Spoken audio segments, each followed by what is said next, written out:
Characters எனக்கு ரொம்ப பிடிக்கும். நான் ஒரு 7-8 வருஷத்துக்கு முன்னாடி அவரை நான் உங்களோடய பார்க்கணும்னு நினச்சேன். ஒரு 25 வருஷம் நினைக்கிறேன். நான் அப்போ கருவேலி வருவாய் படம் வந்து ஷூட்டிங் போயிருக்காருன்னு சொன்னாங்க.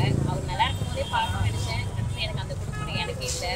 அதனால இப்போ வந்து அவர் சமாதியை பார்க்கணுன்ட்டு நான் வீட்டில் இருந்து எங்கள் அம்மா போராடி இப்போ வந்துருக்கேன். இங்கே நான் வெளியே வந்ததே கிடையாது. இதுதான் ஃபர்ஸ்ட் டைம் நான் வெளியில் வந்திருக்கேன். கரெக்டாக சார் சமாதியை பார்க்கணும் பார்த்ததுக்கு எனக்கு ரொம்ப மனசு எங்கள் அப்பா மாதிரி நான் நினைக்கிறேன். அரசியல் பற்றியே எனக்கு தெரியாது. அவர் இருந்து ஆனால் 10 வருஷமாக நடமாட்டம் கிடையாது. அவர் சினிமா கம்பெனி ரைஸ் மில்லையே நான் வேலை பார்த்தேன். 3 ரூபா இப்போ 3 ஷிஃப்ட்டுக்கு போனால் அவங்க நிறைய சாப்பிட்டு தான் வருவாங்க. ஏன்னா பெண்கள் தான் வேலை நிறையா செய்யும். அவர் அவ்வளோ நன்மை செஞ்சுருக்காரு எங்களுக்கு. அவர் பிறந்த ஊரில் தான் வேலை போகிறது வளர்ந்து கஷ்டப்பட்டோம்மா. அதே மாதிரி இங்கேயே வந்தார். அவர் படத்தில் எல்லா படத்துக்கும் வேலைக்கு வந்த சினிமா கம்பெனியில் எல்லாத்துக்குமே சாப்பாடு நல்லா போடணும், நல்லா வைக்கணும். வந்து பார்ப்பார் தட்டில் எப்படி சாப்பிட்றாங்க, எப்படி வைப்பாங்க கேட்பார். நான் சாப்பிட்ற சாப்பாடு தான் அவங்களுக்கு போடணும் பாரு. இப்போ இருக்கிறவங்களாம் செய்ய மாட்டாங்கப்பா. இப்போ எல்லாம் ரஜினி விஜயகாந்த் மாதிரி யார் வர முடியாது. அவர் மாதிரி யார் ஆனால் இறந்துட்டான்னு சொன்னதுலேருந்து நான் அன்றைக்கி வந்து இடி முடி வந்து பார்த்துட்டு தான் போனேன். இப்போ அவரை பார்க்க இன்னைக்கு 30 முடிஞ்சு போச்சு. அதனால் நினைவு நாள் இருக்கனால நான் வந்து எனக்கு வீட்டுக்காரர் இருந்தால் கூட சரி, பிள்ளையா இருந்தால் கூட எனக்கு கவலைப்பட்டுக்க மாட்டேன். அந்த மனுஷன் அப்படிப்பட்ட மனுஷன் ஏழை மக்களுக்கு தர்மர் ஏழுதா மேலே சும்மா ஓட்டு வாங்குறதுக்காக அது செய்கிறேன் இது இப்போ கூட பார். எல்லா அரசியலும் சும்மா. இந்த அரசியலுக்கு இதுக்கு சம்மந்தமே கிடையாது. தம்பி அவர் மாதிரி யார் இறந்துட்டாரு. எங்களை எப்போ இதே மாதிரி இவர் கொண்டு வர யார் வருவாருங்கிற சினிமா துறையை வந்து நல்லது யார் செய்யணும். இவர் எப்பயுமே வெளிநாட்டுக்கு போகக்கூடாது. இங்கே உள்நாட்டில் வேலை செய்யணும். 100 பேர் 200 பேர் குடும்பங்கள் பழைக்கும் அவர்கிட்ட வேலைக்கு. நான் சிறு வயது 11 வயதிலிருந்து விஜயகாந்த் என்னுடைய தலைவர் மட்டும் இல்லை, என்னுடைய அப்பா கூட பிறந்தவர் மாதிரி. என் இதயத்தில் எங்கள் தகப்ப செத்தது கூட நான் கதை எழுதல. செத்ததுக்கு நான் வாழ்ந்தேன். இன்னைக்கு பார்க்குற இந்த மக்கள் ஒரே ஒரு சான்ஸ் கேட்டாரு. இந்த ஒரு சான்ஸ் கொடுத்துருந்தா இன்னைக்கு என் தலைவனை குட்டுக்கு இறங்கவே முடியாது. என் தலைவன் அவ்வளவு மாறி வழங்கினாரு. தலைவர் வந்து பார்த்தீங்கன்னா இருக்கும்போது அவருடைய புகழ் வந்து யாருமே சொல்லலை. ஆனால் இன்னைக்கு வந்து பார்த்தீங்கன்னா சரியா சாதாரண ஒரு மக்கள் கூட போய் சேர்ந்துன்னா அது காரணம் வந்து மீடியாக்காரன் தான். இதுக்கு முன்னாடி பார்த்தீங்கன்னா சரி இந்த மீடியாக்காரன் தான் பார்த்தா தலைவருடைய வந்து அழிச்சிட்டு அவ்வளோ சொல்லலாம். ஆனால் இப்போ வந்து பார்த்தீங்கன்னா இந்த அளவுக்கு தலைவருடைய புகழ் தெரியுது. அது காரணம் வந்து மீடியாக்காரன் தான். ஃபஸ்ட்டு வந்து மீடியாக்காரன் நன்றி சொல்லிக்கிறேன். நான் வந்து பார்த்தீங்கன்னா தலைவருடைய ரசிகர் அப்பத்துலேருந்தே. ஏன்னா பணம் காசு வந்து அப்பா கூட பேசுவோம். தலைவர் வந்து பார்த்தீங்கன்னா சரியா மக்களுக்கு செய்யணும். கேப்டனுக்காக சாமி எங்கேயும் கிடையாது. இங்கே தான் சாமி இருக்குது. வேற எந்த இடத்துலையும் சாமி கிடையாது.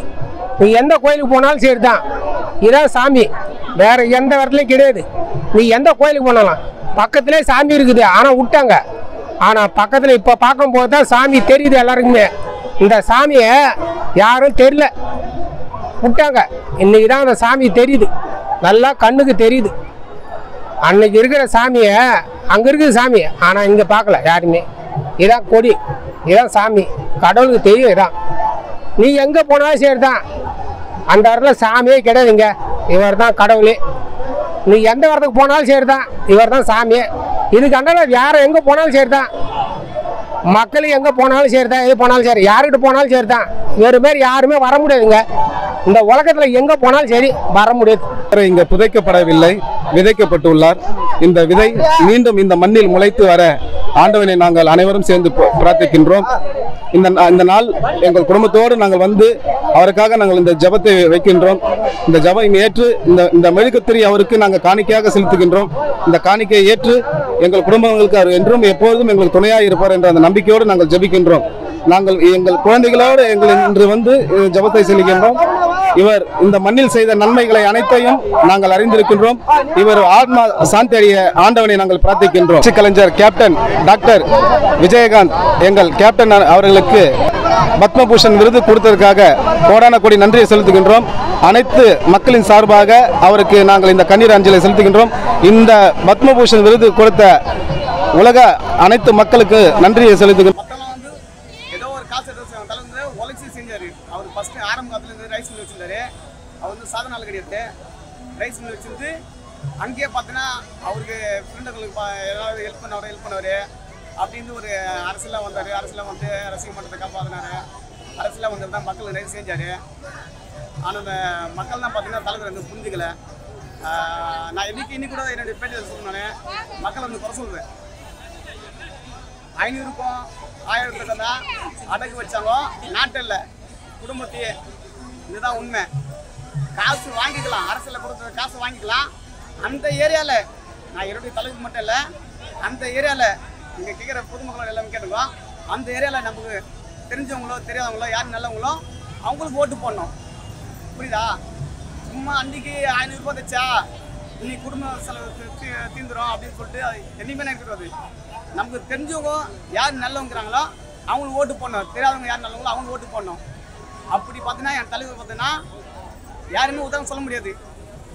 பெரிய பெரிய அரசியல்வாதி சேவகர் எல்லாமே சேர்ந்து பார்த்தீங்கன்னா என் தலைவர் வந்து கடவுள் மாதிரி பார்த்தீங்கன்னா மனித கடவுளில் இவர் தெய்வமாயிட்டார். இங்கே வந்து வாரத்தில் 2 நாள் 3 நாள் இங்கே வருவேன். என்னோட குழந்தைகளோடு இங்கே வந்துடுறேன். காரணம் கண்டச்சிரியா கடவுள், மனித கடவுள் இன்னைக்கு நெட்டத்திலே கடவுள். எந்த ஒரு தலைவருக்கு நடக்காத ஒரு நல்ல மோட்சம் வந்து என்னோட தலைவர் கிடச்சிருக்கு. வந்து இதுக்கு மறுபடியும் கொடுத்துருக்கணும். கூட்டணி கட்சி தான் அவர். இன்னும் நிறைய அவார்டு கொடுக்கலாம். அவரை மாதிரி தமிழ்நாட்டில் ஒரு பெஸ்ட் தலைவர் யாருமே பார்க்க முடியாது. இப்போ இங்கே இருந்ததுன்னா நம்ம வரக்கூடிய காலத்தில் அவர் தான் சிஎம். அவரை மாதிரி நல்ல மனுஷன் யாரும் இருக்க முடியாது. எந்த ஒரு அரசியல்வாதியோ இருக்கட்டும், யாராக இருக்கட்டும், எங்கள் கேப்டன் மாதிரி யாருமே இது மாதிரி இந்த அளவுக்கு ஒரு இதாக இருந்திருக்க மாட்டாங்க. அவர் உண்மையிலே அவர் வந்து ஒரு தெய்வமாக இருக்கிறார். இப்போ எங்களை விட்டு பிரிஞ்சது எங்களுக்கு ரொம்ப வருத்தமாக இருக்குது. திருநெல்வேலியிலேருந்து வந்திருக்கேன். இங்கே வந்தாலே எனக்கு வந்து ரொம்ப கண்ணீர் தான் வந்துச்சு. புரியுதுங்களா? அவர் மாதிரி தானந்தரமாக யாரும் பண்ணவே கிடையாது. சரிங்களா? அவர் மாதிரி கொடுத்து கொடுத்து சிவந்த கரங்கள் அவர் ஏழைகளுக்காண்டி அவ்வளோ அவர் செஞ்சிருக்காரு. இருந்தாலும் அவரை பார்க்கணும்னு நான் திருநெல்வேலியிலேருந்து வந்திருக்கேன் சார்.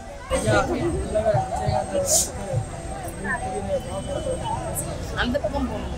483 எங்களை ஏழையில் ஜாதி அவர் இருந்த வரைக்கும் மக்களுக்கு புரியவில்லை. அவர் மாண்ட பிறகு தான் மக்களுக்கு என்னன்றது புரியுது. புரியாத இருக்கிற வரைக்கும் அவருக்கு புரியல. எவ்வளோ பேருக்கு என்ன நன்மை செஞ்சாருக்கு எடுத்து காட்டுறதுக்கு நீங்களும் அந்த ஊக்கமே கிடையாது. இப்போ வந்து ஊக்கப்படுத்துறீங்க. அவர் ஏதோ ஒரு வார்த்தை தவறி நடந்துட்டாரு, அது எவ்வளோ மன்னிப்பு கேட்டு எவ்வளோ ஒரு இதுவாக இருந்தது. மக்களுக்கு இப்போ தான் புரிஞ்சு நல்லபடியாக அவருக்கு அவங்க அந்த அம்மா வந்து இருக்கிறாங்க. பிரமாதம்மா அவங்களுக்கு நீங்கள் மனமார்ந்த அவங்களுக்கு ஓட்டு போட்டாலும் இந்த மக்களுக்கு எல்லாருக்குமே ஒரு அர்த்தம் இருக்கு. நீங்கள் நல்லா இருக்கணும். மன்றத்து 483 ஐயா எங்களுக்கு எல்லாரும் ஓட்டு போகல. எங்கள் மனசார நிறைஞ்சிருக்காரு. இனிமேல் தான் அவர் மேலும் நிறைஞ்சு வந்திருக்காரு. மக்களுக்கு எனக்கு புரிய நினைக்கிறேன். அது இருக்கும் போது கொடுத்தா அவருக்கும் எவ்வளோ பெருமையாக இருந்திருக்கும். ஆமாம், எவ்வளோ இதுவாக இருந்திருக்கும். எவ்வளோ நிகழ்ச்சி பண்ணுறாங்க. ஆனால் அவருக்குன்னு ஒரு நிகழ்ச்சி கொடுக்கவே இல்லை. எதுவுமே கொடுக்கல. ஆனால் இறந்த பிறகு தான் அவர் நிகழ்ச்சி அது இவ்வளோ பண்ணுறீங்க. இருக்கும்போது பண்ண ஒரு மனுஷன் உயிரோட இருந்திருப்பாரு. நான் நல்லா இருந்திருப்பாரு. அது வந்து புரியல. நல்லா இருக்கணும். இனிமேல் எங்கள் ஓட்டு அவருக்கு தான்.